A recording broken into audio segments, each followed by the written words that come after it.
A very good evening to all. I take great pleasure in introducing storyteller, wellness reporter, human resource trainer, Mr. Mohan Krishna to you, to all of you, and and as I think some of you must be knowing Mr. Mohan Krishna. And Felista, should I introduce both together or separately? Can you increase Yeah. the volume little bit? Both together, and please come forward, ma'am. We couldn't hear you properly. Please come forward, Yes, and you can introduce both of them together. yeah. Because I've written it separately. That's why I'm asking. Increase the Yeah. volume little bit higher. I'm finding it difficult to increase the volume. I'm so scared whether it will go down. Anyhow, I'll come closer to the mic. And I take great pleasure introducing storyteller, wellness creator, human resource trainer, Mr. Mohan Krishna, and storyteller, Mrs.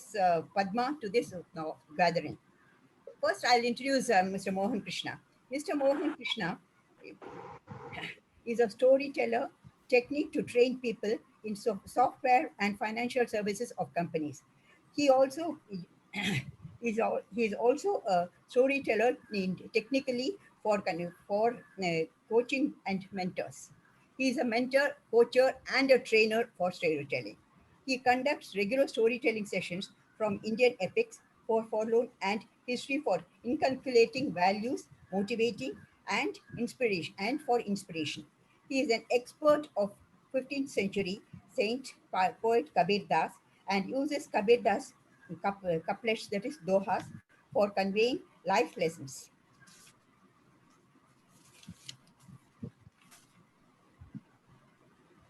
By singing tableau tales in immersive and experimental storytelling. And some of his innovative and creative ways of storytelling techniques, he performs talks. He talks during storytelling and workshop, and he conducts workshops also. And it is a great learning technically, whether it is technically or for children and for adults and for senior citizens. Dear friends, I am very thankful for our organization for giving me this golden opportunity of introducing the famous storyteller and retired senior executive of the Reserve Bank, Mr. Mohan, to you all. And about Mrs. Padma. I take great pride in introducing Mrs. Padma to you all. Padma is an enthusiastic experimental storyteller. She likes to deal with different forms and forms of storytelling techniques, and some of which she can comes across. Even so, she also writes. She's a great writer, and she writes series of stories, and for all groups. That is from 6 to can I say for 70, 80 also, and three unique stories for pretense. Her specialty is that she illustrates pictures for her storytelling sessions. Dear friends, let's all sit back, enjoy, and the wonderful storytelling, the both storytelling program. Thank you, Miss, for all of you for giving me this great pleasure of introducing Mrs. Padma and Mr. Mohan Krishna to you all. Thank you. The floor is yours now. Should I be going first, Mr. Mohan? Yes, yes. Padma, please go first. Okay. So, right.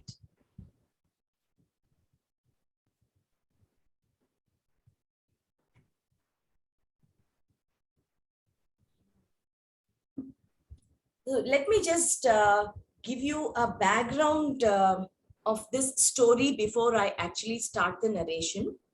See, in this fast-paced times, am I audible to all of you? Yeah. I'll switch off so that there's no disturbance. Yeah. So in this fast-paced times of technology, we are all lost in the world of mobile phones. This story that I'm going to tell you is a story of a relationship that stands still. In this story, Champa is found to be constantly talking to someone in her mobile phone. While she's walking, while she's working, while she's sitting, standing. Let's find out who could Champa be talking to? So that's the story's background.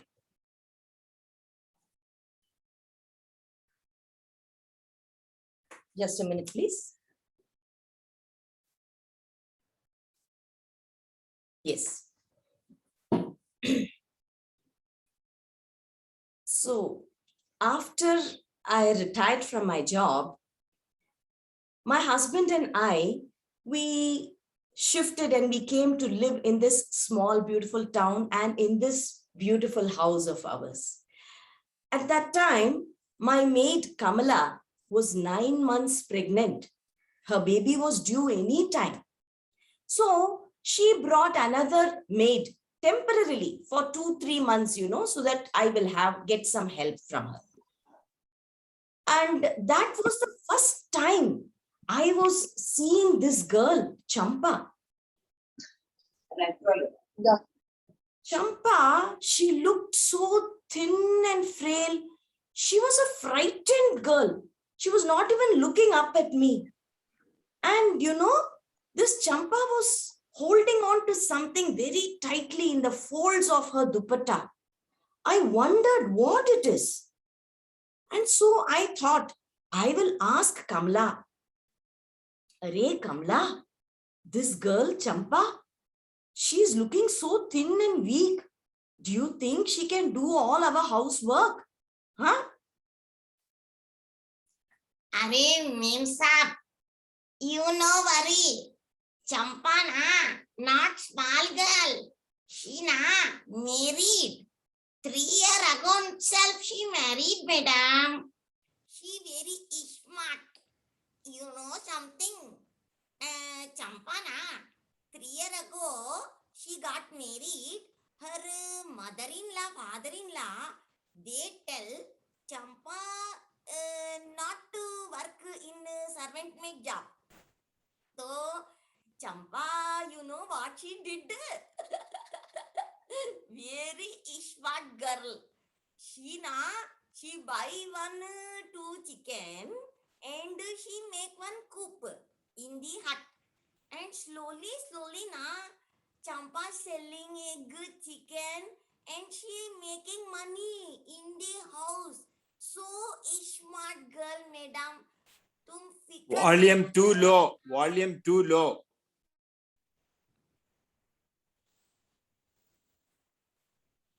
I am speaking in highest volume, sir. Padma, it Here is it is. too There you low, dialogue at all. very low. No, when you started, it was very nice, ma'am. I don't know, suddenly it has dropped.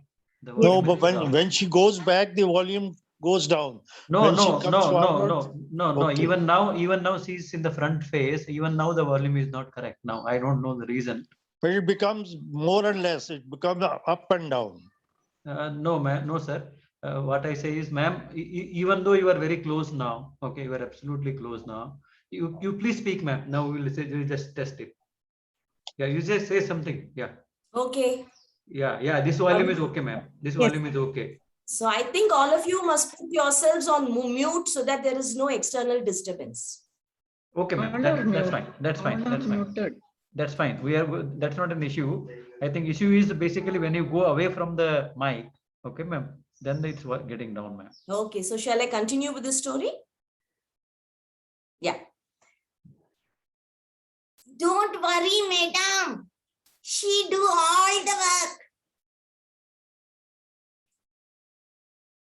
Arey, Kamla, but that is not the kind of work that we need in this house, no. Ours is a big house. We need her to do the sweeping, mopping. We have the garden, we have the terrace. Are you sure this girl will do all that work? Huh? Arey, madam, I'm telling na. You don't worry. She do. Ha. Acha? Okay.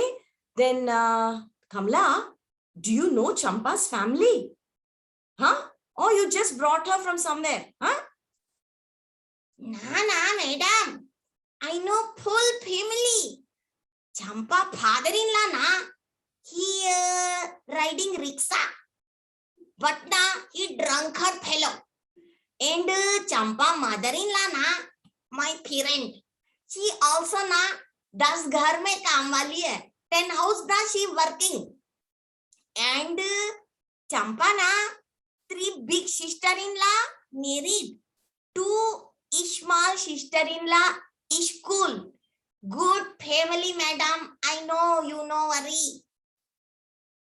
Oh, you've got the whole family history. But Kamla, what about Champa's husband? You didn't tell anything about him? Arey, madam, what I tell? Champa husband na mental hai, man buddhi hai. So he no work, he no study, he in house. Arey baba, he get angry na, he beat. But na Champa taking good care. Ha. Oh, Champa, have you got any experience? Have you worked in any house before this? Huh? Yes, madam. 3 years ago, na, my mother and I, we work in big house, Richa madam house. I know all housework. And so that was that. Kamla taught Champa all the work, and from the next day, Champa started to come to work in my house. She worked pretty well. I didn't have to teach her anything. First day, I remember she took the broom and she went to the garden to do the sweeping of the leaves and all. After some time, I thought I heard somebody talking. So I went to the garden. And you know what I saw? This girl was holding the broom and doing a good job, but she was holding a mobile phone in her ear and she was talking. But I couldn't hear exactly what she was talking. It was more or less like a murmur. But by the intonations of her voice, by the pitch of her voice, I felt that she was frustrated and she was venting out. And so I did not interfere and I went back home. But you know, every day this was the same story. Anytime I see Champa, she'll be holding the phone with one hand and she'll be doing the bartan, she'll be doing the dusting. Sometimes she'll hold the phone in her hand and talk. Sometimes she'll hold the phone in the crook of her neck. Continuous. So one day I was too curious. So I asked her, Are Champa, who is it that you talk to every day? Huh? Every single day, whom you're talking to, ma? My mother, madam. So you're talking to your mother and not your father, huh? Okay. Champa, what does your father do? He's here only, huh? In the town? Madam, my father no working. My father before na lorry truck driver. Then accident happened na. Then leg amputate, cut leg. Then he sit at home. He no work. He in the house only, madam.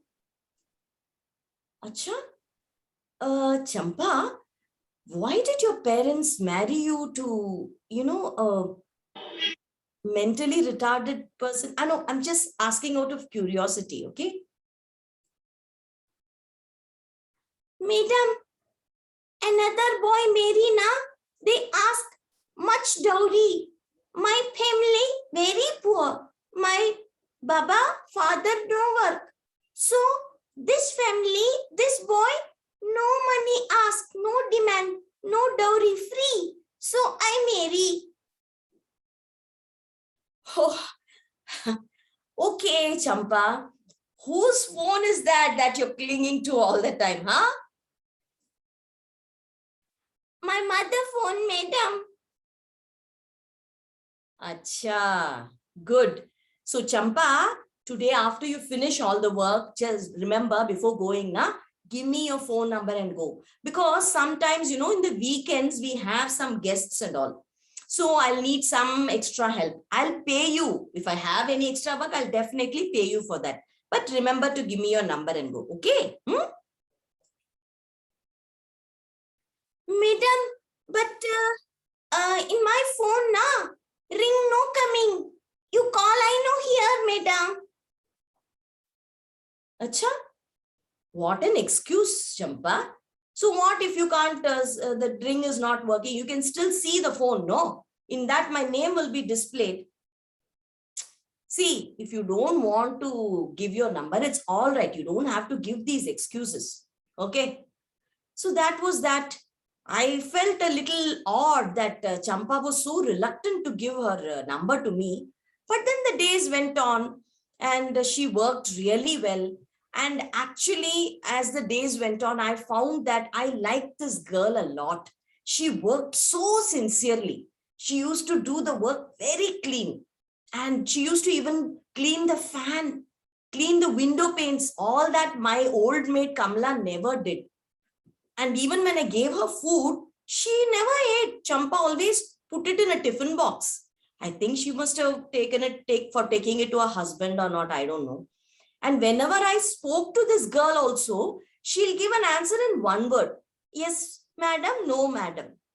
But at other times, you see her when she's dusting, when she's going up the stairs, when she's near the garden, all the time on that phone. I don't know what this girl has so much to talk about. My goodness.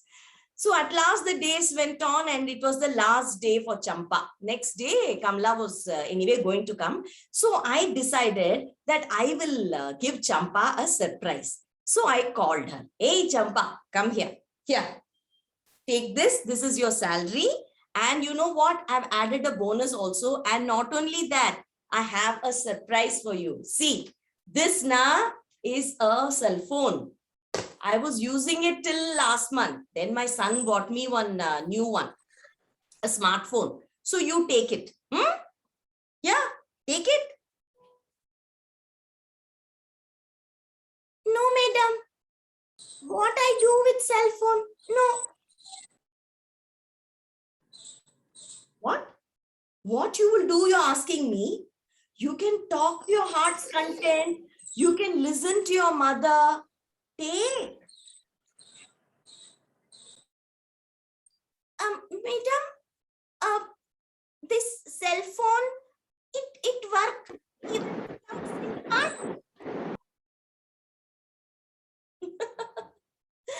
How will a cell phone work without SIM card? Huh?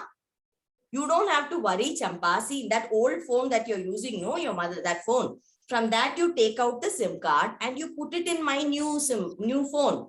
Then it'll work. Simple. Okay. Yeah, take it. Yeah. But in my phone, no SIM card also. What? Are you joking? Show me that phone. Give me. And then I took the phone from her.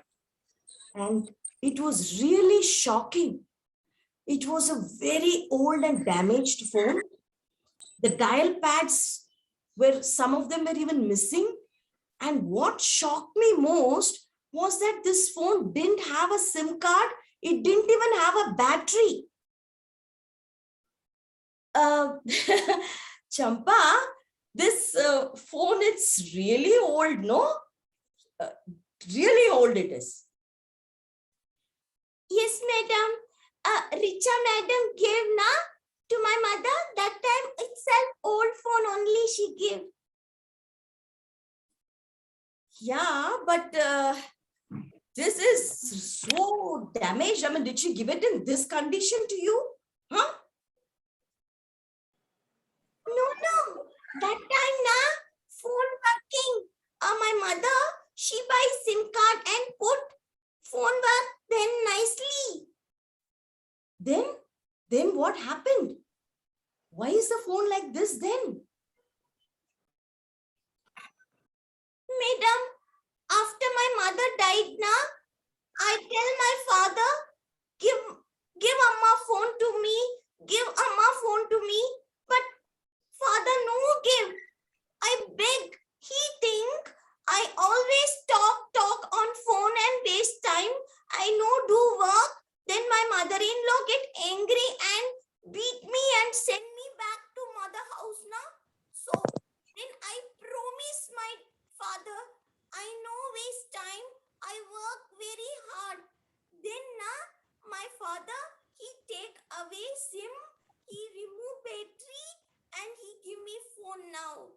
So I have phone. What? I'm so sorry, my dear. I did not know that your mother is no more. I'm so sorry.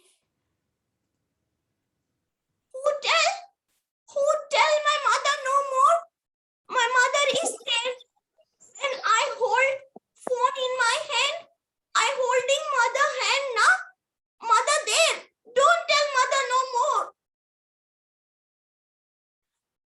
I understand, my dear. I understand. Here, take your phone. And Champa took her phone and walked away without a backward glance. You know, sometimes I also feel that it's all right to have an imaginary friend or a fiction. We can cling on to something that is fictitious just to keep going, just to remain alive and to be sane. Don't you agree with me, listeners? Thank you. This was a story that was written by Deepak Sharma in Hindi. I translated it to English and presented it with some changes. Thank you so much. It was very excellent, very excellent. So natural way, you know. Very nice. Very good performance, madam. Very good, beautiful performance. Very good story, madam. Enjoyed it. Thank you. Thank you. Excellent modulation of voices. Padma, really. Very useful, important information you are given. Champa character is very nice. Padma, thanks a lot. Your modulation was excellent. And the way you were acting, no, I was just thinking, am I looking at some drama or something like that? It was Yes. wonderful. Very good. Thanks a lot. Change of virtual background also was good. Yeah. Thank you so much. Absolutely. Okay, so without much ado, Padma, now pass on the mic to Mr. Mohan Krishnan, who is going to enthrall us with another wonderful story. He is a master storyteller and he is also my guru. 4 years ago when I came, it was he who initiated me. So, sir, the mic is all yours. Thank you very much. Very nice. It really touched the heart. Thank you very much. I request everybody to please mute your mics. And audio check. If you are able to hear me clearly, show me thumbs up. Wonderful. Thank you very much. Okay. Remember, applause is like this. This is amazing. And this is, my heart goes to the story. So these are the ways. So we do not really switch on the mic to answer. So this story of mine, which I'm going to share with you now, was told to me by my friend Lee Weissman, who stays in Washington, US. He's a rabbi. And he tells a lot of stories from the Jewish theology. So this story is told by Lee, and I've adapted this in my own style for the Dignity Foundation and the senior members. At the end of it, we'll find out what we can use from this story from our personal lives. This story is about a kingdom. In that kingdom, there was a young prince, about 18 years old, or maybe even younger. He was the crown prince. Unfortunately, one day, the king of that kingdom passed away of cerebral thrombosis. They did not know it was cerebral thrombosis. I use the term. And the prince was so shocked that he as though lost his balance. And the day of the crowning was nearby. The day he would be anointed as the king of this kingdom was also ready. But the impact on this prince's mind was so bad that next morning, when they opened the doors of the prince's chambers, they found he had removed all his clothes. He was absolutely naked. He ran out of his room into the banquet hall. He ran under the table, which could seat about 100 guests or more. He went under the table. He sat under the table. He took those bread crumbs, he spread them under the table and started eating. Everybody was confused. There's a prince. He's going to be Raja in another week's time. His coronation is round the corner and he's under the table. So somebody talked to him. They said, Rajkumar, you are going to be crowned. What are you doing? He said, who says I am a prince? I am a turkey. I am a bird. I am a bird and I go under the table and every morning, breakfast, lunch, breakfast, lunch, dinner. That's how he ate. The Raj Vaidya came, nothing happened. The minister came, nothing happened. His mother came, nothing happened. The crown prince was betrothed to the princess from a nearby kingdom. She came, nothing happened. Whoever came, they saw the prince under the table doing and eating crumbs, breadcrumbs throughout the day. The kingdom was so upset because if the Raja is going to be mad, the kingdom becomes vulnerable.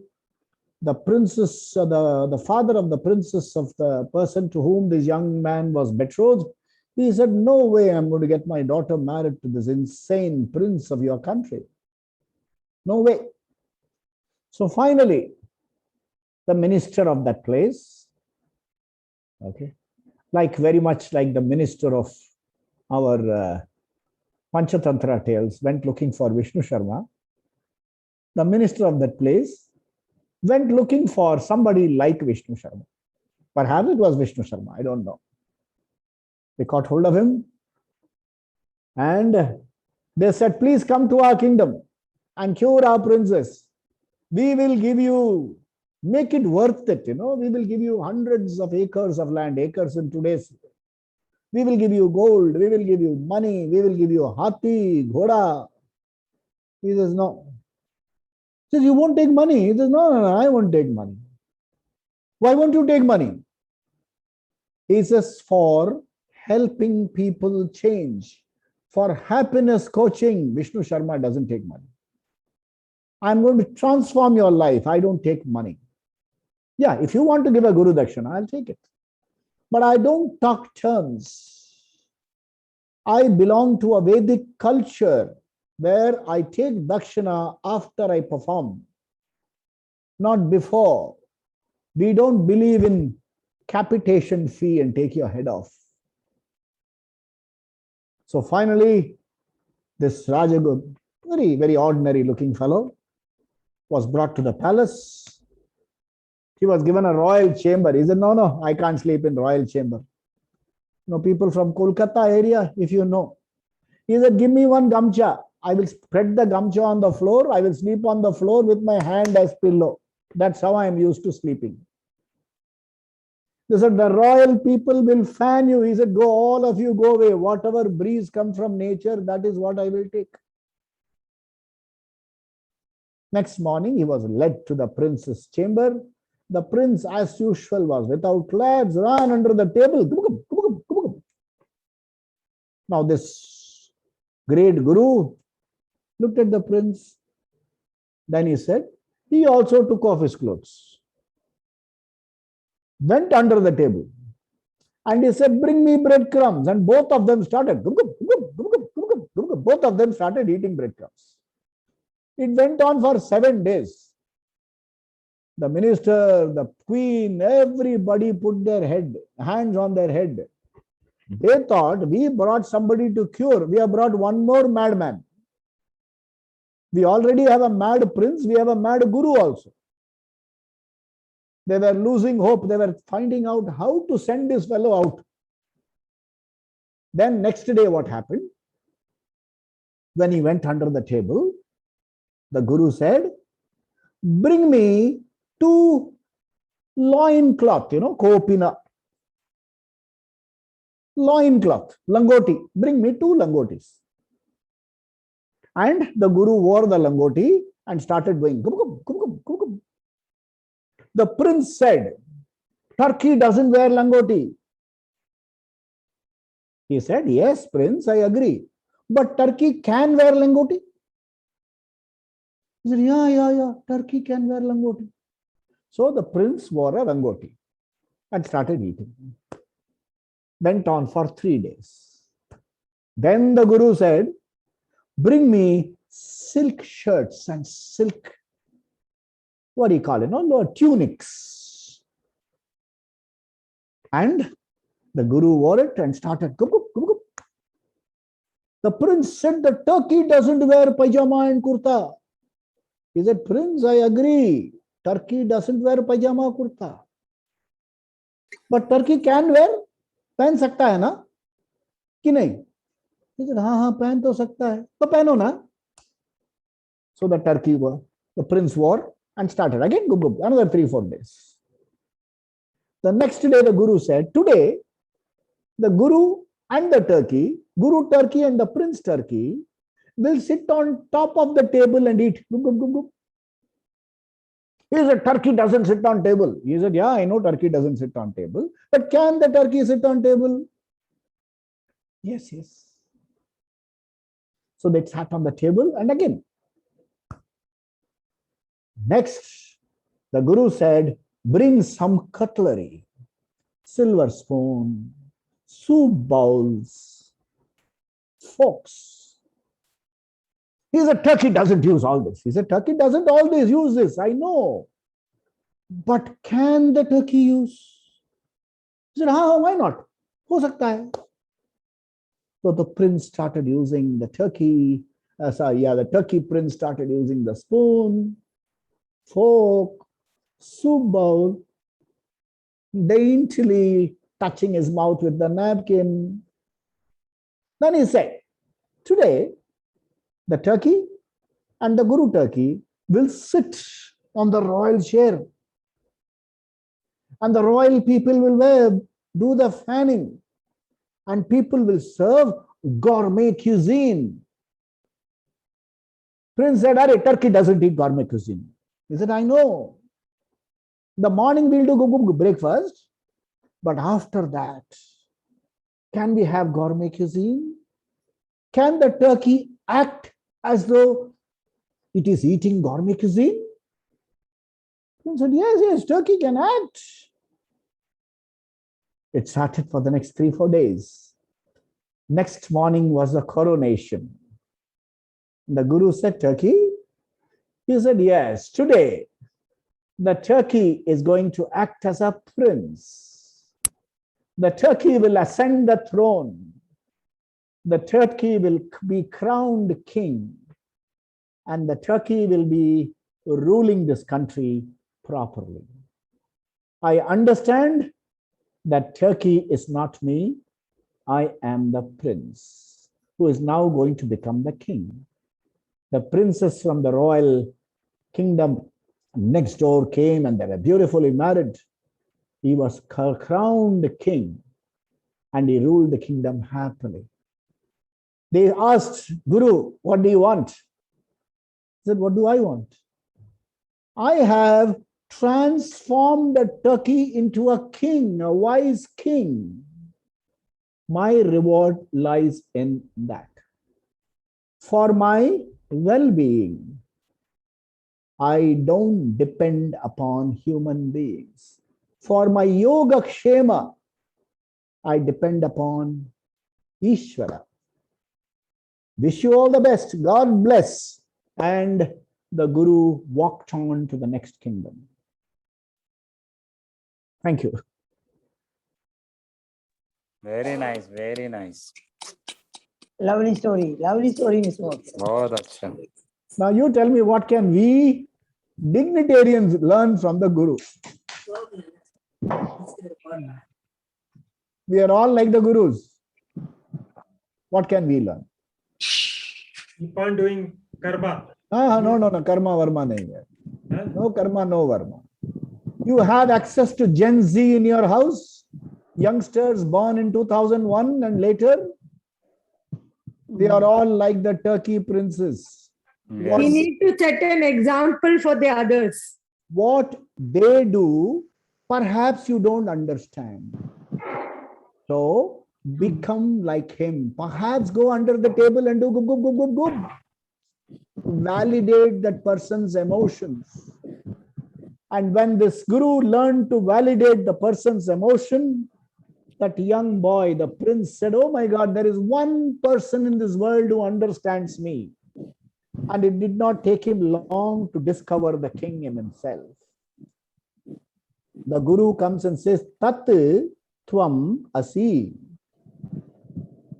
And after a process, the student discovers and says, "Aham Brahmasmi." Me. That's the lesson that the guru taught to that prince who thought he was a turkey. So much like Panchtantra. Beginning was so much like Panchtantra stories. Very well done. Good.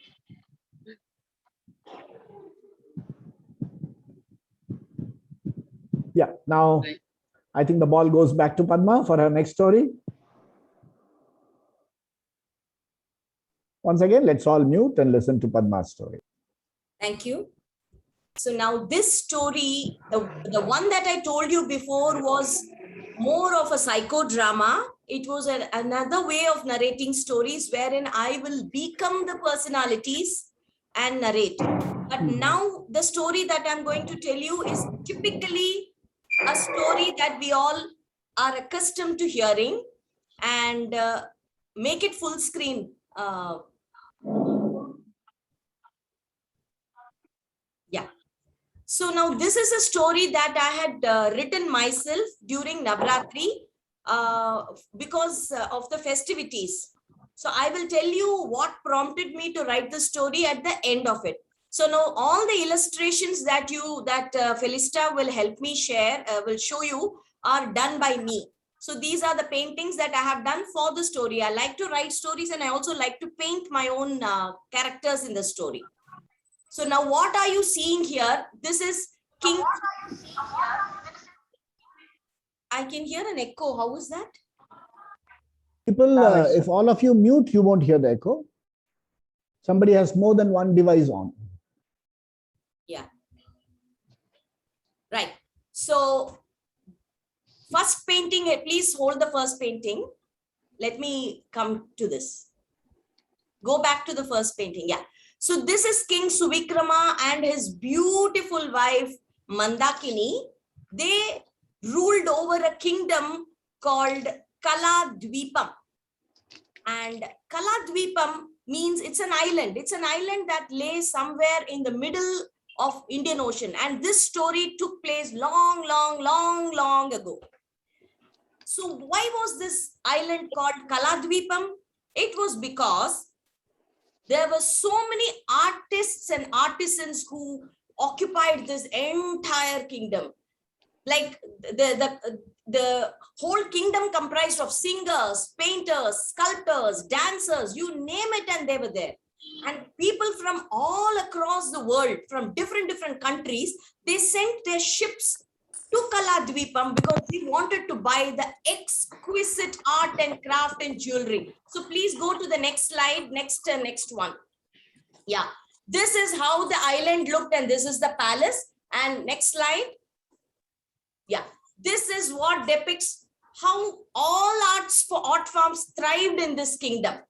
See, you can see people who are sculpting, dancing, singers, potters, people who are painting, and this is how the kingdom was. It was a kingdom full of artists. And like I was telling you, people from all across the world came to this kingdom so that they could buy the exquisite jewelry, carving, clothes, pottery, sculptures. And the king and queen were very, now you can stop sharing. The king and queen were very compassionate rulers. They were very kind rulers because they took care of their praja really well. You have to stop sharing. Thank you. So it so happened that they were so kind-hearted, the king and the queens, that they didn't even require to have an army. It was a very peaceful kingdom. And so it went on. And the king himself, King Suvikrama, was a great singer. And Queen Mandakini was a great dancer. Everything was good. But the only sad thing was that the king and the queen, even though they had been married for 30 years, 3 decades, they didn't have any children. So even the people of the Rajya, they all felt that I wish our king had a son or a daughter, but they didn't. But you know what? The king and the queen were happy people. They considered the entire Praja to be their own children. And so they happily led the kingdom. It so happened that the queen was also a very great Devi Upasika. She believed in Adi Shakti and she did great puja and prayers. She offered great prayers every day to Adi Shakti Mata. One day after prayers, the queen went to sleep. When she was sleeping, she got a very strange dream. In that dream, she saw that there was a forest, and in the middle of a forest, there is a lake, and that is a lotus lake, not an ordinary lake. It's a lotus lake because the lake is full of lotuses. And she also saw the face of a rishi. And then when she woke up that next morning, she told the king about her dream. Then the king told, but the lotus lake is in Kaladvipam. It is in our land. Come, let us go and see. And so the king and the queen, they got on their horses and they rode all the way to the lotus lake. And lo and behold, there really was that same rishi who the queen had seen in her dream. The king and the queen immediately bowed down and said namaskarams to the rishi, and then the rishi blessed. Ma, Adi Shakti Ma is very pleased with your devotion, my child.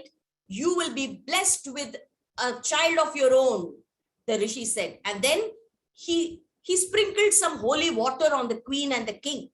But then before the rishi vanished, he told, however, only one of you shall be her, the nurturer of that child. And that's all. After that, the rishi vanished.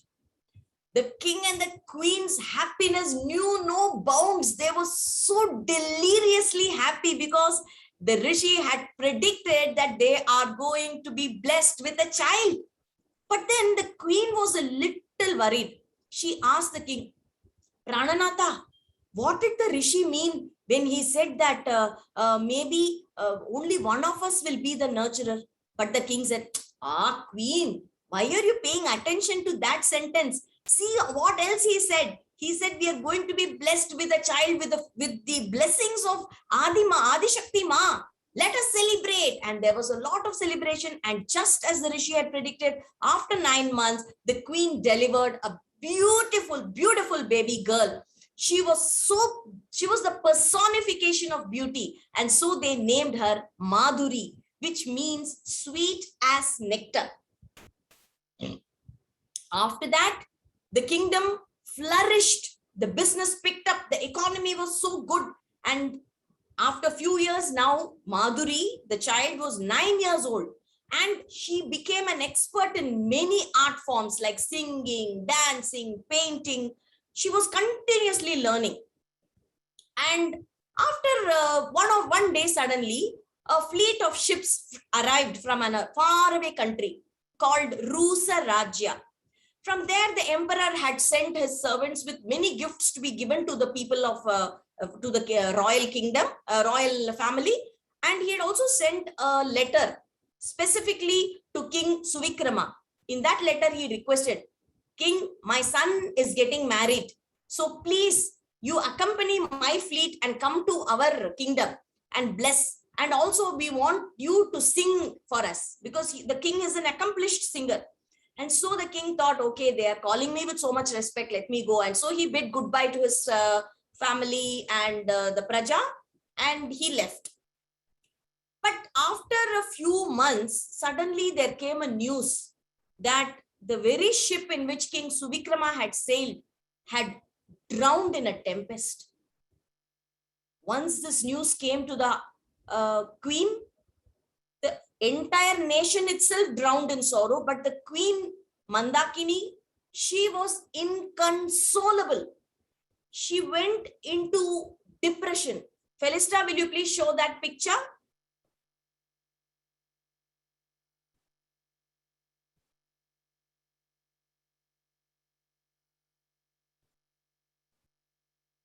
Yes. So upon hearing the news of her husband's death, Queen Mandakini, she went into great depression.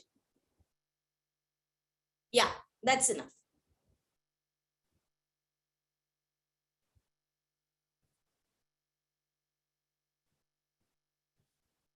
After that, she went into her chambers and she never came out. She stopped mingling with anybody.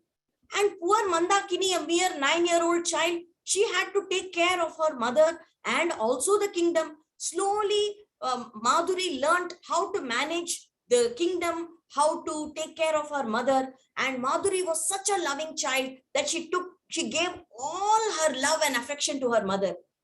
The years passed on, and it was after 7 long years that the queen slowly started to come out of her despair and began to attend to the praja.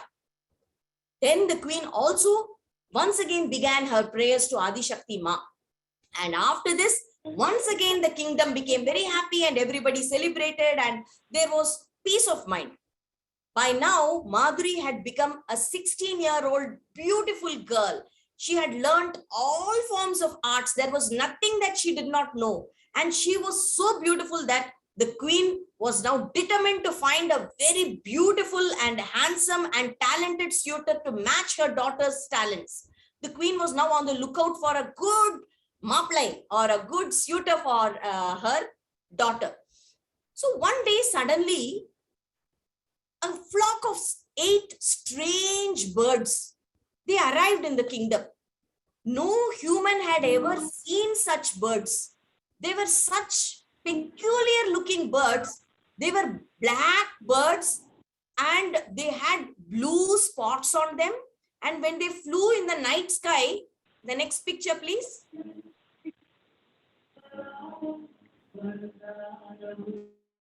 You continue, ma'am. You continue with that. So when the birds flew in the sky in the night time, they emitted light from their body.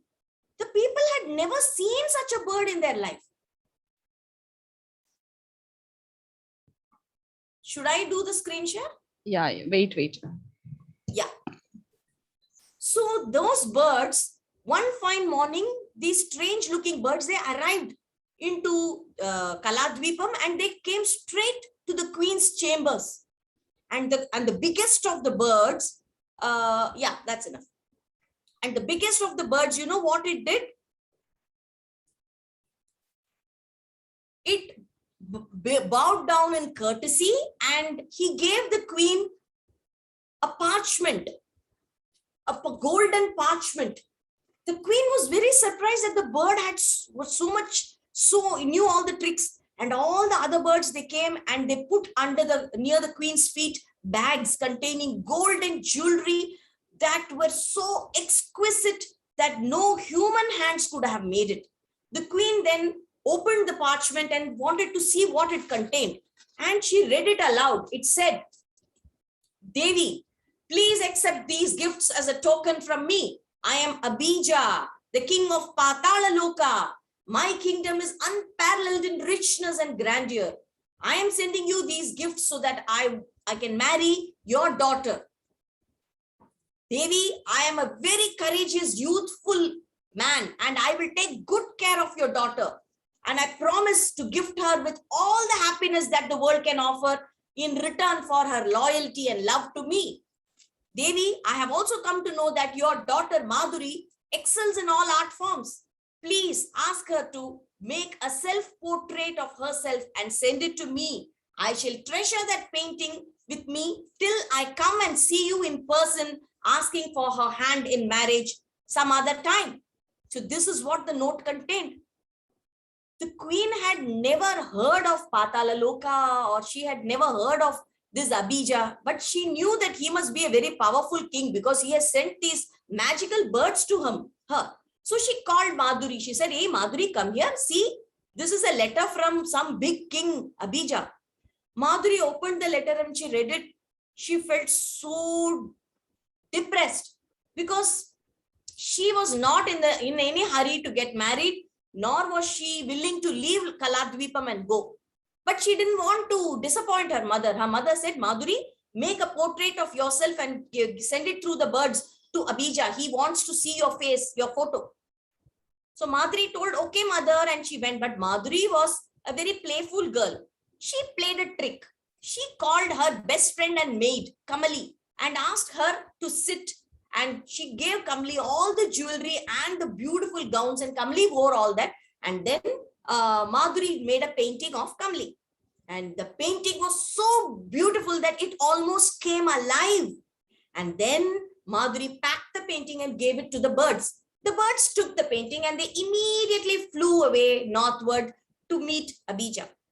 The birds went away, and every day it was normal. After a few months, people forgot about the birds. They did not remember that the birds had come. The days were going on normally. But suddenly, early one morning, the people of Kaladvipam were transfixed when they saw in the ocean there stood a fleet of 7 magnificent ships, beautiful big ships. They had never seen such ships before. And from the largest of the ships came a Danava, a very tall giant, so tall that they had to crane their necks to see him. Next picture, please.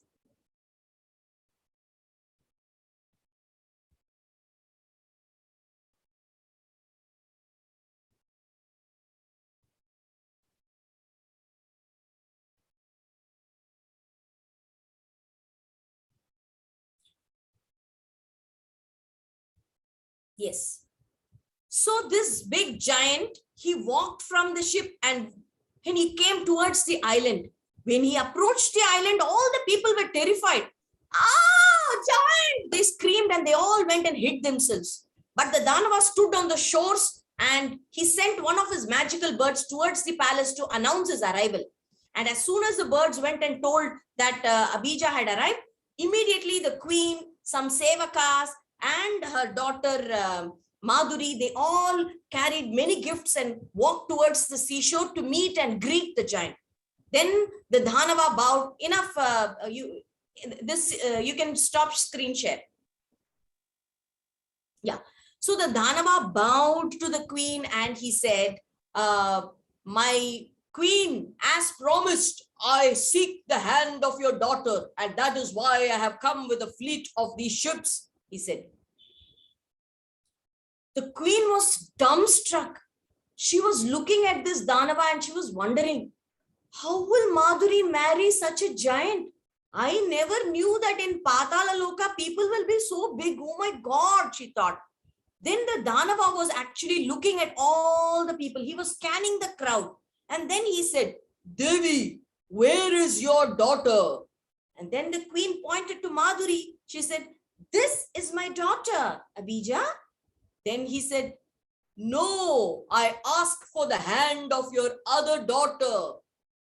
Then the queen was wondering what he is talking. He said, oh, great Abija, I have but one daughter and this is her. Then the Danava was angry. He said, who then is this in this portrait that I carry with me all the time?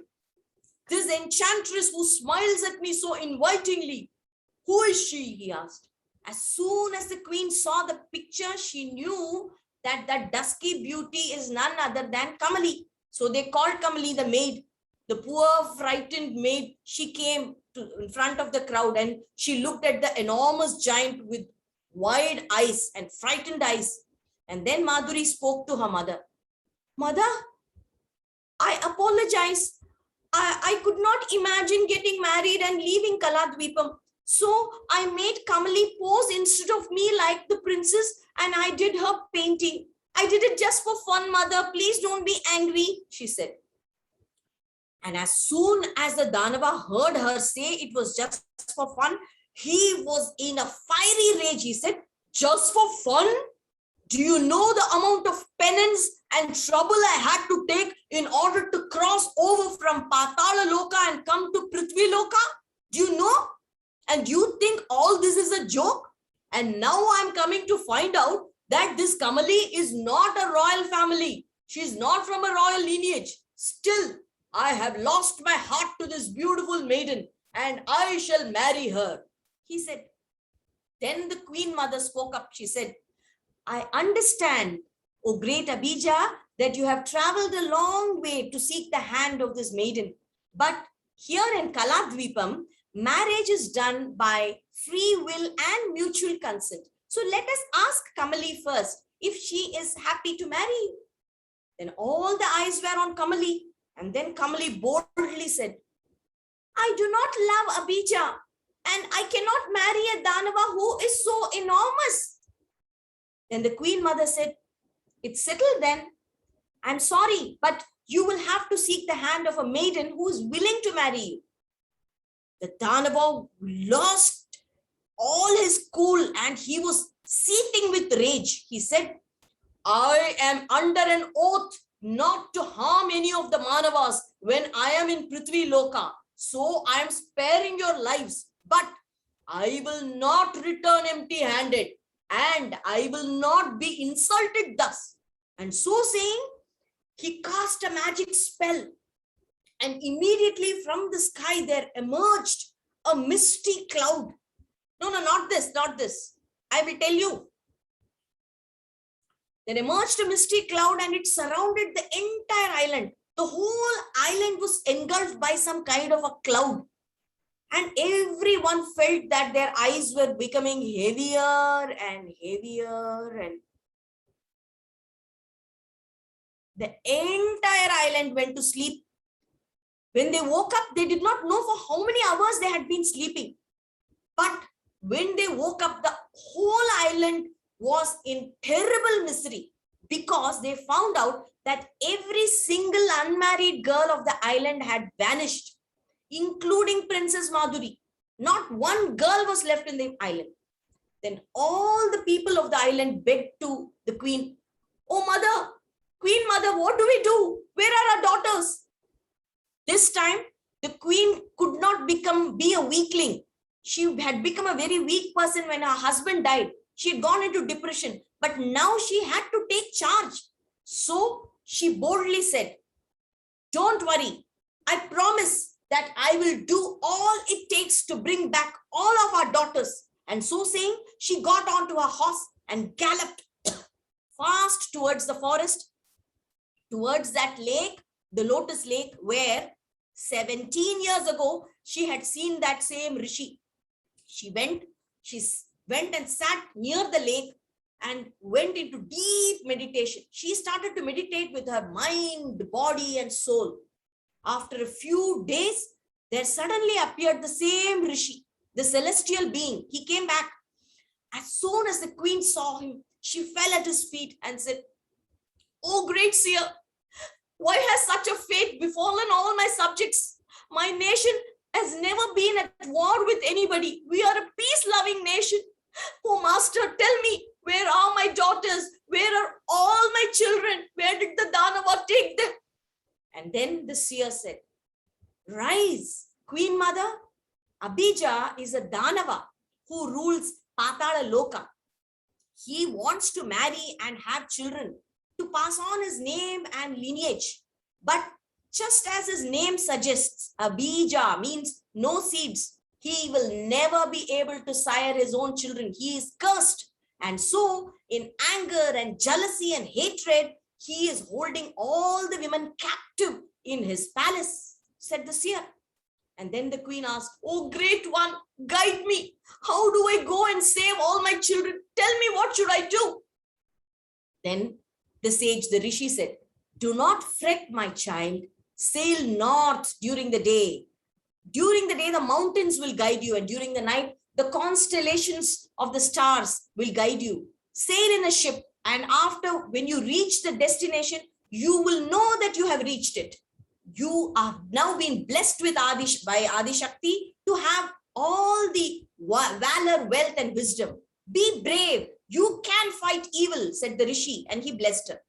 And then the Queen Mother immediately set sail in a voyage. She went in a ship, and all her sailors, they toiled day and night. They sailed on and on and on for 9 days and nights. And at last, when they reached the white sandy shores of a desert, that is when the queen realized somehow something told her that they should stop.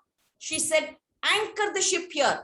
I will go and find out what lies ahead. And so the queen started to walk all by herself into the desolate desert. She walked in the burning hot sands of the desert. The sun scorched down relentlessly. She walked on, and suddenly, from nowhere, there appeared a white bird. The bird darted back and forth, as if telling the queen, follow me, follow me. And so the queen started to follow the bird. And they walked and walked and walked for another day. And at last, they emerged out of the desert to such a majestically beautiful land that the queen had never in her life seen, a land of such grandeur and richness and beauty. She was transfixed. She was looking at such a beautiful land, but the bird continued to lead her. And then the bird left her in the majestic palace gardens. And when the queen entered the majestic palace gardens, what did she see? Her eyes were transfixed. She was looking at thousands of statues. What kind of statues? Statues of girls, princesses, Dhanavis. Everything was a statue, a stone statue. When the queen saw this, she was shocked. What is this? Why are there thousands of statues of girls here? And then when the queen was scanning the statues, suddenly her eyes stopped in one particular statue, because that was the spitting image of her daughter Madhuri. The queen could not contain her sadness. She went to the statue and hugged it. Madhuri, my child, she said, and she hugged. As soon as the queen hugged the statue with all her love, you know what happened? The statue cracked, and from it came out Queen Madhuri, the Princess Madhuri, in flesh and blood. Mother and daughter hugged each other out of love and joy. And then the queen started to recognize more and more girls from Kaladvipam, and the queen went and hugged each of the statue, and from each statue burst open and the girls came out. Then the queen instructed, girls, go and pour out your love and hug each and every statue. And that is what everybody did. With each wave of love, the statues broke open, and from them emerged living beings. Some were princesses from different lands, some were Dhanavis, some were normal human beings, so many. So within a matter of few minutes, the entire palace garden was now surrounded by living beings, and all the statues had vanished. And they were all so happy. Their hearts were brimming with joy. And that was when they suddenly heard some sound, a sound like thunder. Dadam, dadam, dadam. When they looked up, they saw a big shadow that was covering the skies. And that was who? That was Abhijah who had come there. And when he saw that all the statues had come back to life, he was seething with rage. He said, who dared to release my curse? These women should remain as stone statues because they are stone-hearted. When I offered them my love and affection, they refused to marry me. They have to remain statues. Who broke my curse? I'm going to kill all of them, he said. At that time, the brave Queen Mother stepped forward. She stepped forward and raised her hand in Abhaya Mudra.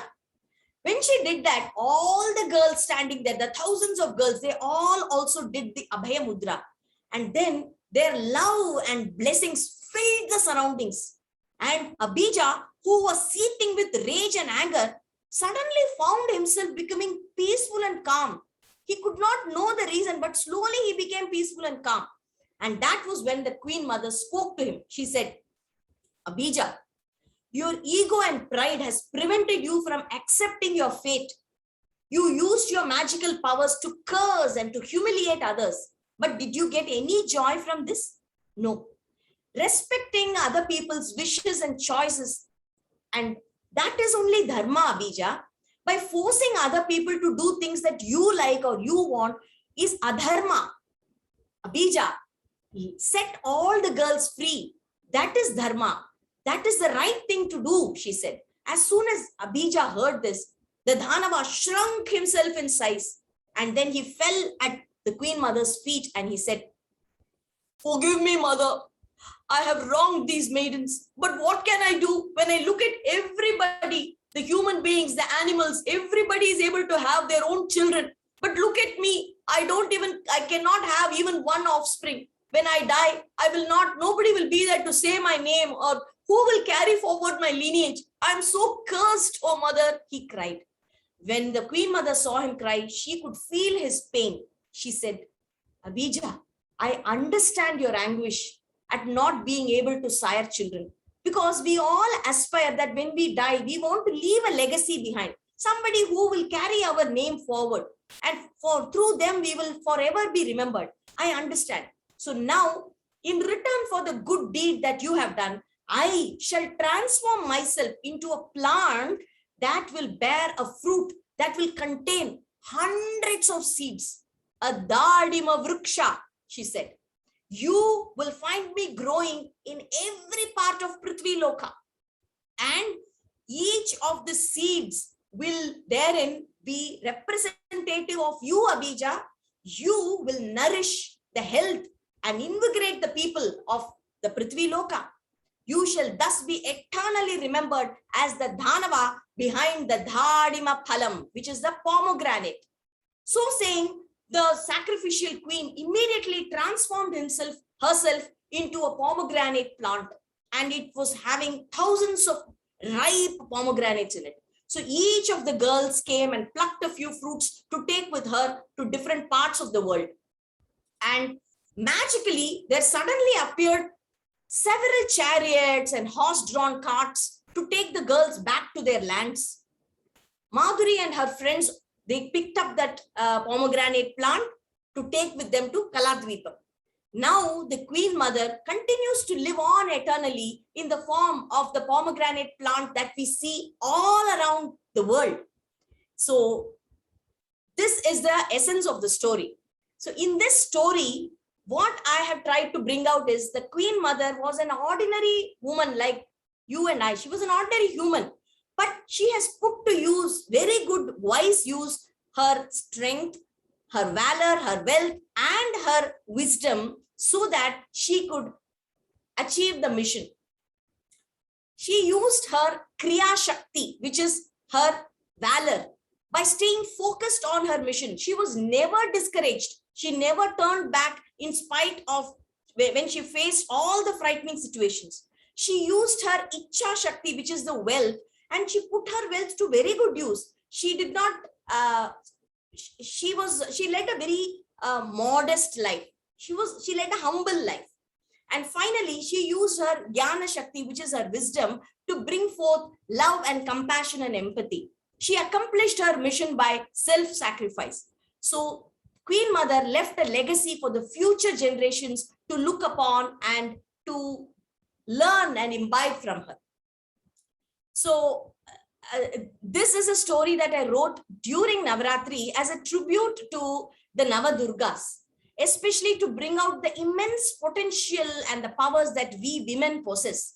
It's also to emphasize that the importance of remaining devoted and believing in higher powers at all times that will guide us through our lives. So whatever be our religion, faith and gratitude is the essence of life. So this was the reason why I wrote this story. Thank you so much.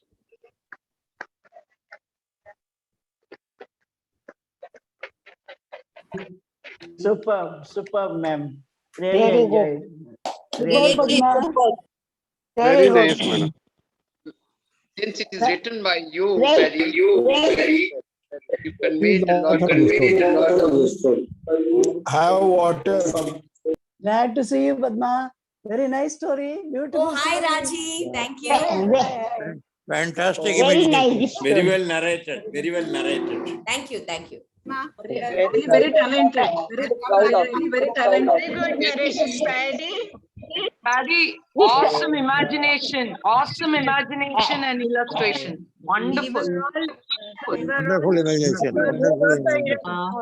We are going through in the story. Wonderful. As a child, I was always fascinated by these mantra jal stories. I used to love them. So when I got an opportunity last year, I wrote that story, and I felt good as if I am directing this. This is a Chandamama story. Chandamama story. Yes. So even when we grow old, sometimes we like these kind of stories. Correct. It was very nice and very well depicted, Paddy, with the paintings and lot of you very talented. Excellent. So good, Paddy. You did so much with expressions and every character you played, that was so good. And with the drawings and May I speak now? as usual, Very much. Okay, That was so a now very without much good ado, story with a very good. we will have an audience interaction at the Really end. enjoyed it. Thank Let's you listen so to much. Mr. Mohan's story And you're now. a very good storyteller. Thank you. Very good. Very good. Both of you are very Thank good. Mohan Thank also and you. you too. If you can, Very good. Excellent. if you can all kindly mute your mics, what we'll do is we'll listen to the last story. Padma, this is Shankar. Very, very good. Loved it. Thank you. Thank you. My brother from Sydney, he's tuned in. It must be late night for them. Hi, Anna. Thank you. Padma, it is Thank you excellent. very much. Bye. Yeah, if you can mute your mics, we will have an audience interaction. Once the other story is also complete, we'll have an interaction. Okay. I'll take you to the next story. Please mute your mics. This is a real story. The real story of valor, of courage, of a person born deep down in South India, in a village. Yeah, please mute your mics. Thank you. Born in a village near Tirunelveli, about 12 kilometers from Tirunelveli, in a village called Dhruva Tadagam. The name is no longer Dhruva Tadagam. She was born in there 1862 to a very ordinary Brahmin couple. The father was a Veda Pandit. The mother was a Veda Pandit's wife. And within 1 year of her birth, her father passed away. So the mother had to do, somehow, in those days, the society supported. She managed. They used to call her Chinnu at birth. And when she was about 16 years old, she grew up to be a darkish, smallish girl, like the princess Kamali, a Kamali of the princess friend Kamali. She was a Kamali. 16 or 17 years old might be, when from a nearby village, a proposal came from the father of Sundaresha Iyer. Now, Sundaresha Iyer was like that Danava, 6 foot 3 inches tall, a strikingly handsome person, fair complexion, a tuft, which would put many of the women with long hair to shame. And they didn't see each other till the day they got married. On the day of the marriage, they said, hey, this is the girl you're going to marry. And Sundaresha said, it's okay, fine, no problem at all. They got married. They had a very happy life. She turned out to be the eldest daughter-in-law in the house. She had 3 younger brothers. Sundaresha had 3 younger brothers. The brother immediately after him took to sannyasa. There were 2 other younger brothers. And they were twins, sometime the age of 25, 26 years old. And Chinnu lived with her husband. And her husband, those days, mind you, 1879, India was just passed under the British crown and Queen Victoria was the Queen of India.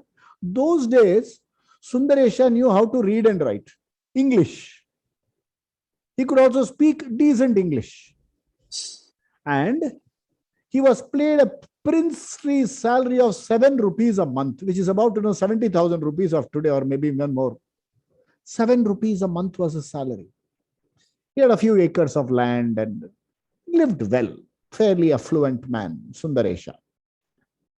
One day, on his way back home from his bill collection work, which he was doing for Queen Victoria's Viceroy in India, this person had a giddiness, fell down dead at the age of 30. Chinnu, who was just 17 years old, lost the next man in her life. Her father died when she was 1. She lived 1 year with her father. She lived just about 1 year with her husband. The husband passed away, leaving her 6 months pregnant. And she was the owner of all the property, unlettered. The 2 younger brothers came to her and said, Bhabhi, please put your thumb impression on these papers. Without a thought, she put the thumb impression. Overnight, the property was transferred to the brother-in-law's name and she became a maidservant in her own house. And when somebody from the village who knew Sundaresha and who knew Chinu came and told her that we could retrieve your property and send your brother-in-laws to jail. She said, no.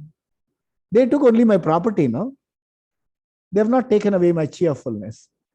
She had, even at that age of 17, right from the age of 2, she had that crinkly smile in all her eyes, became as though there was no eyes, and she smiled beautifully. And she lived in her husband's house, the master's house, as a servant. A son was born. The son was named Swami. The son grew up to be about 20 years old. And those days, whether you like it or not, you will get married when you come of age. The son was brought up again. He is a crown prince and he was brought up like the servant of the house. If you have seen the movie Muthu, he was brought up like Muthu. He was 20 years old, 1899, or maybe 1898. He was married.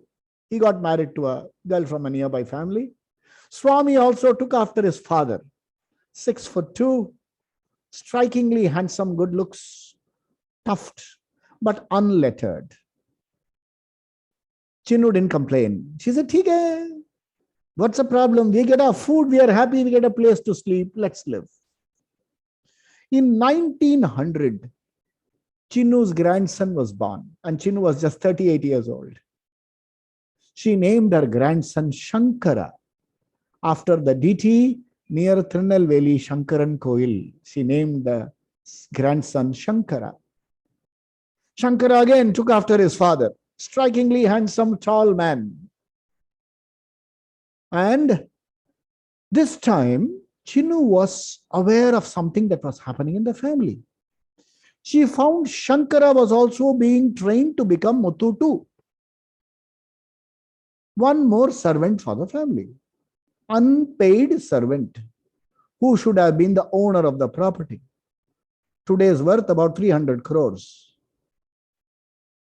She said, "No way, enough is enough." Shankara was about 12 years old, 1912. She took Shankara, she left the family, Swami to take care of the family.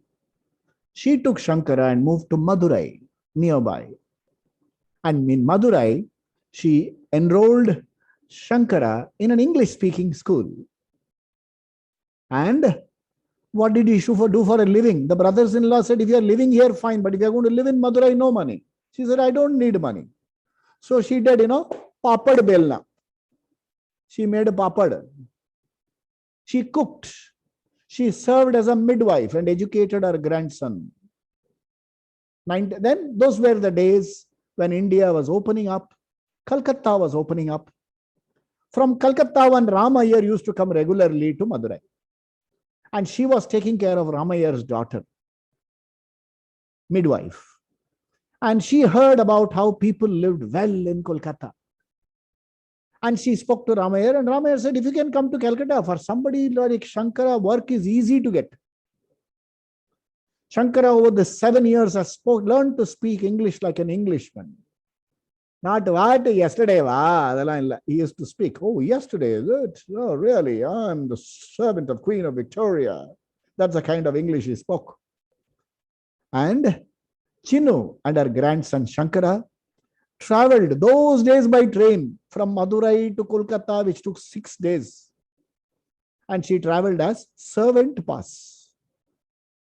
She came down to Kolkata. Kolkata had a twin town, Howrah. That's where all Tamils lived.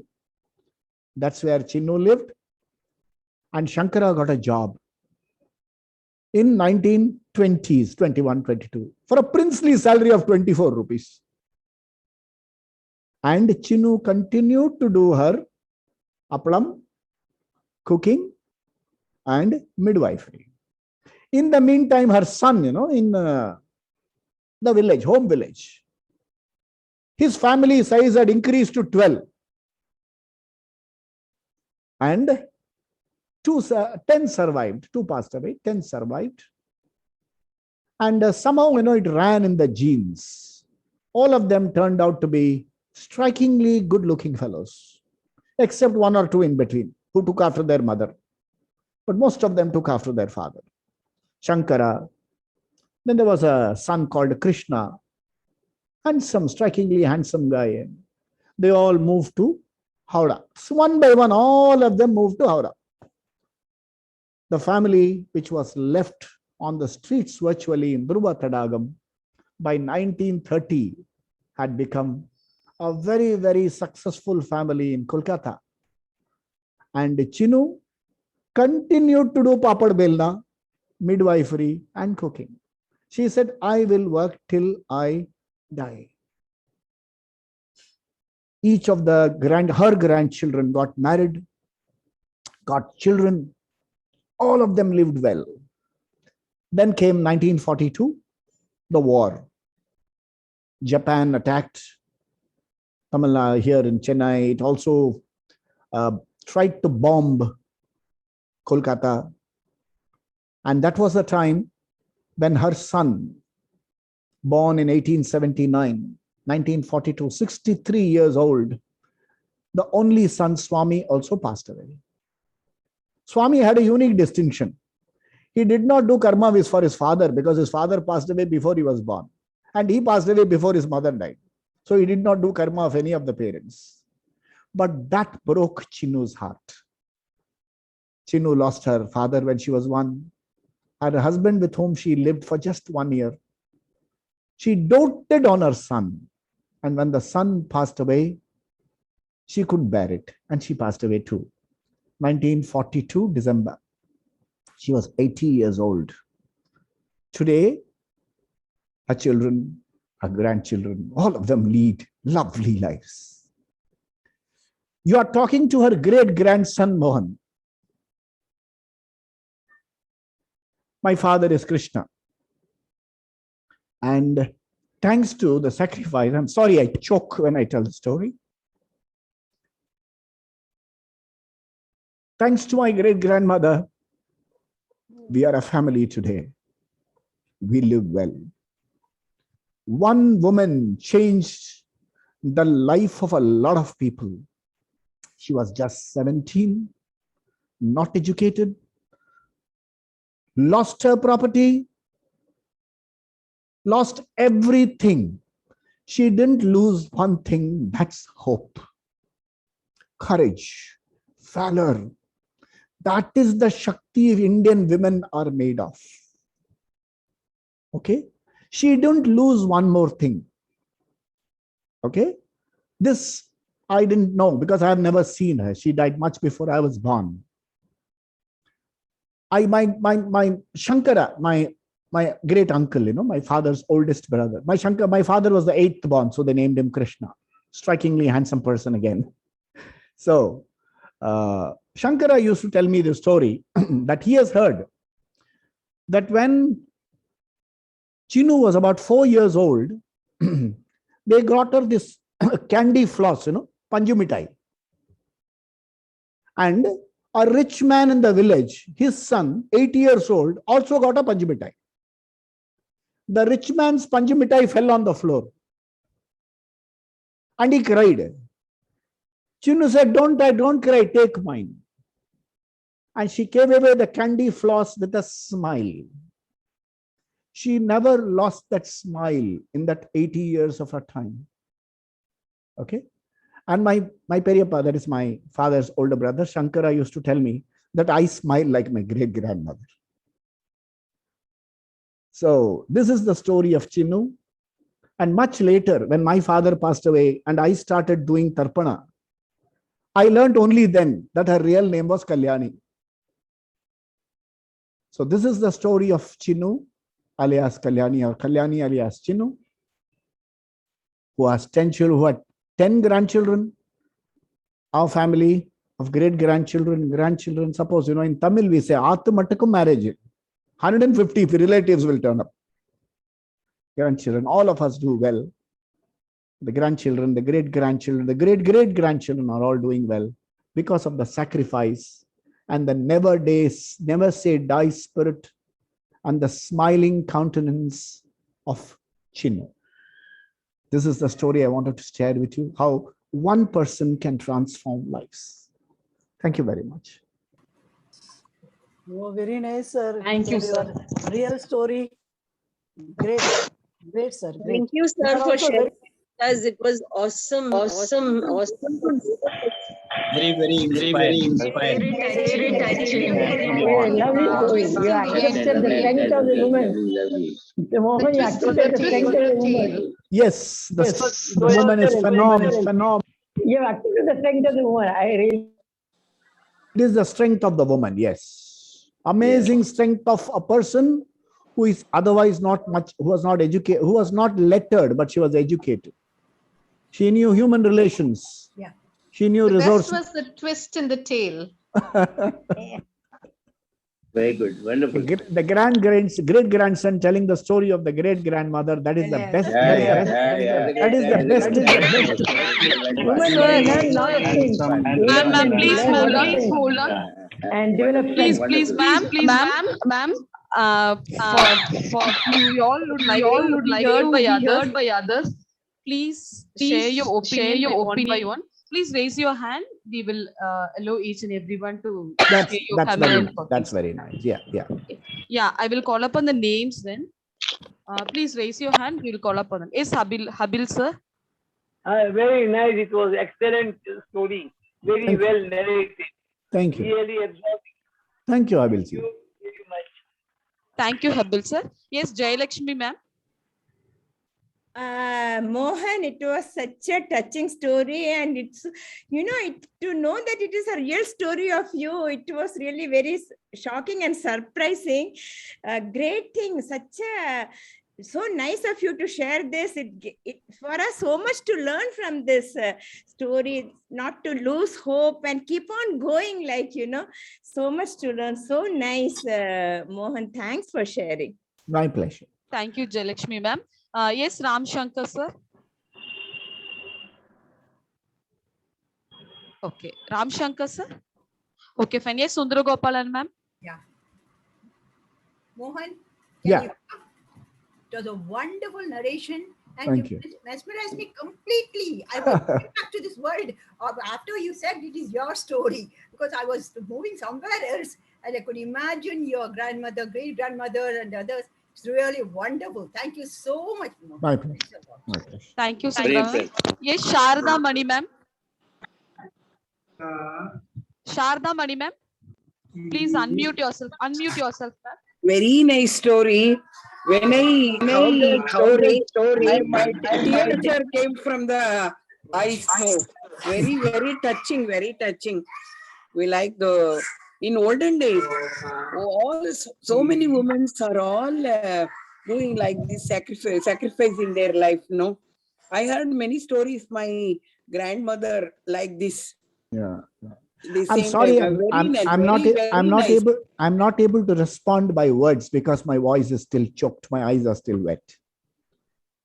But every time I tell the story, I become very emotional. That's why when we discuss the story, then Padma told me, she said, "Sir, you tell the story in the end, because after that you won't be able to speak for some time." Very nice, sir. Thank you, Sharda ma'am. Yes, Vasanta ma'am, please unmute yourself, ma'am. Very. Vasanta ma'am. Wait, something has gone wrong. I'm sorry. Yes, ma'am. Please go. Very well done, Krishnan. Very well done. It is not a story. The life is Thank you. Yes, G.K. Subramanian sir. It was a very inspiring story. In the beginning, I thought it was some other family story. Slowly it revealed that it is your own story. And it was really fantastic. And great sacrifice she had made has really brought up whole family together. Thank you, Subramanian sir. Yes, Kumar K sir. Yeah, thank you, Manu. This is the first time I am part of this group. I enjoyed the stories very much. I see positivity in the stories of Mohan, the first one and the last one also. though it is emotional, and it just explains so many positivities that we can come up without any difficulty if we have the determination. Yeah. So Yeah, his that's great nice. grandmother has shown the way. Yeah. Thank you, Kumar sir. Thank you, sir. Yes, Raghupati sir. Yeah, somebody wants to see the photo of my great grandmother. Unfortunately, we don't even have a painting. See, brother Mohan and sister Paddy, super. I think Thank you. extraordinary talents you people possess. And really, we are very happy to see that. And hearing story and Paddy's drawings and imaginary story. And your storytelling is really taking us to somewhere. Really wonderful talents. We will learn a lot from you. Thank you. Thank you, sir. Suraj Yes, ji wants to- Shahu sir. Shahu sir. RP Shahu sir. Yes, sir. Unmute yourself, sir. Unmuted. Yeah, Sahuji. I very much liked all the three stories, but very special was Mohan's story about his great grandmother. That's a sort of vibration it creates. Now, my request is, I think you expand it, write it, and a larger audience deserves to see this written up and read. I agree. I hope someday we will tell the story. After some point, I will hand over the story to somebody. Padma can continue the story, the emotional part, so that I can enjoy the stories more. Because the moment I say, are you talking to the great grandson, invariably I break down. It's simply, the one person. Maybe, we would have had 300 acres of land today, but then it wouldn't have made me what I am today. It's a wonderful sacrifice of just one person. Yes, Surajji? Yeah. Yes, Mohanji, it was pleasure to hear both of you, yourself as well as Paddy. But I think you have inherited great inheritance you have of love and sacrifice, and that was amazing. How one person can change generations. I think your story very clearly indicates that. And we bow to that great lady whose great grandson you are. Yeah. Very nice. Thank you for making us part of your life story. Thank you. I forgot to mention one more thing. The color of the eyes which I have. Okay. This is the color of the eyes which runs in our family. My great grandmother, my grandmother, and I have these eyes. Green in color. It's a rare green color eyes. So that is also a blessing of that great lady. Thank you, Mohan sir. Yes, Rekha B from Bangalore. Yes, ma'am. I just want to say that, that undiminishing smile can be there only when you have an inner strength. And having an inner strength for so long is not an easy thing. Yes. So definitely it's a divinity. Yes. So both of you were amazing. Thank you so much. That's very nice of you, Rekha. Thank you, Rekha. Yes, Sriram, sir. First of all, I congratulate both Padma Madam and Mohan sir for their excellent storytelling. Storytelling is not a very easy job. It requires a lot of thinking, lot of connectivity should be there. And the way it was presented by Padmaji, it was excellent. And Mohan Kumar's this last story was so touching. It was really very nice, a very good tribute to her great grandmother. I congratulate once again. Thank you. Thank you, Sriram sir. Yes, Ram Shankar sir. Hello, I'm Padma's brother from Sydney. Hello, everyone. Look, really, hello, Mohanji. Hi. Wonderful. Really entertained us. A very emotional story. Reminds me, it's true that most of our women, great grandmothers, they were not educated and all that, but they had excellent genes in them. And the sacrifice they made, and they picked up languages and they knew everything. It's amazing. So we are just a product of their hard work and their wisdom. Right. Thank you very much. Very entertaining, both of you. Thank you very much. Thank you, you sir. for Thank being you, with us. It must be late in the evening, night for you. You're being with us. Thank you very much. I would thank you, ma'am. Yes, Yamuna, ma'am. Unmute yourself, ma'am. Thanks, Anna. May I say one line? Yes, When Shuraji. it comes to storytelling, I know it is I very say that difficult they to. were not academically qualified, but they were actually educated. Yes. Thank you, ma'am. Yes, Yamuna, ma'am. Continue, ma'am. Yeah. When it comes to storytelling, it is so very difficult to keep the audience in a gripping way, totally engrossed, because the value of the stories, all the stories were very good. Padma made it excellent by her illustrations too and her acting capacity. And the stories selected were also having a nice variety where it carried across the messages very well. And like a climax, Mohan's story, it is something like, yes, I want to say, and the Periya Ladyக்கு Namaskaram. Yes. Thank you, Yamuna, ma'am. Thank you. Yes, Kasi, sir. Good evening, everybody. We are at Chennai chapter are aware of the storytelling capability of both of them, and I am glad in this All India event many dignitarians from other chapters were able to experience it. It is such a wonderful experience, and I could see many of them identify themselves with the story of Mohan. Many of them became emotional, including myself. And it is such a good experience for every one of us. And the way the different techniques are used in storytelling has exemplified this. Thank you very much for this opportunity of Chennai chapter to showcase our talents to the world. Thank you. I use this opportunity to make an offer to all of us dignitarians. I'm prepared to conduct a workshop for all of you dignitarians who would like to learn the art of storytelling. Thank you. Yeah. As a teacher, I don't charge a fee, but I would like you all to make a donation to Dignity Foundation. To Dignity Foundation for senior citizens' welfare. Yes. Make a generous donation, agree, and then I can take batches of 10, 12, Padma, and I will train all of you in the art of storytelling. Like I said, as a teacher, I don't accept my weight in gold or 100 grams of land, not to worry. That's so nice of you, Mohan, sir. Thank you so much. Yes, Rajeshwari Venkatraman, ma'am.